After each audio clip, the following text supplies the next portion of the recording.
கதை முடிஞ்சு போச்சு. ஈசான மூலையில லேசான பள்ளி சத்தம் மாமன் பேர சொல்லி பேசுது. ஆறாத சோகந்தன்ன தீராம சேர்த்து வச்சு ஊரும் சேர்ந்து என்ன ஏசுது.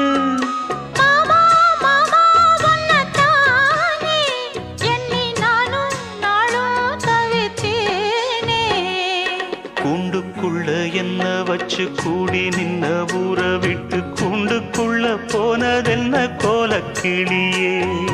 கூண்டுக்குள்ள ஒன்ன